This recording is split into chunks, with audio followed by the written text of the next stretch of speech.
Ilang taon na rin ginaganap ang LGBTQIA Pride dito sa Antipolo. Pero hanggang ngayon, iisa pa rin yung panawagan, ang pagpasa ng Local Anti-Discrimination Ordinance para protektahan ang karapatang pantao ng local LGBTQIA people. So we need pride dahil again, it's to call out everyone out there na part kami ng community, ng society, part kami dito sa Pilipinas. In truth, ang local government unit ng Antipolo ay isa sa mga more pro-LGBTQIA LGU sa buong Pilipinas. May ordinansa rito na pinagbabawal ang diskriminasyon in the workplace. Wala pa tayo ditong ADO, especially dito sa local namin sa LGU ng Antipolo. Pero meron kaming anti-discrimination ordinance for the workplaces.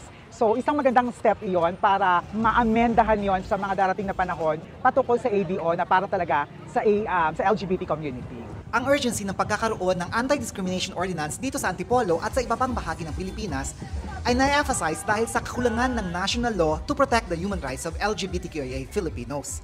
It's a high time na talagang magkaroon tayo ng ordinansa para po maprotektahan talaga ang mga kapakanan, karapatan ng bawat members ng LGBT dito sa Antipolo City.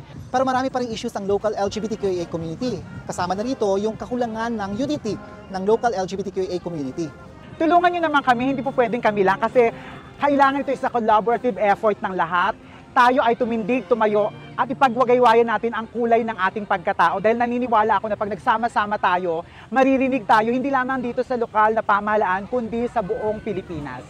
In truth, kahit na may pro-LGBTQIA na local government unit, hanggat walang batas na pumoprotekta sa karapatang pantao ng LGBTQIA people, yun at yun pa rin ang magiging panawagan ng local LGBTQIA community kasama na rito sa Antipolo City.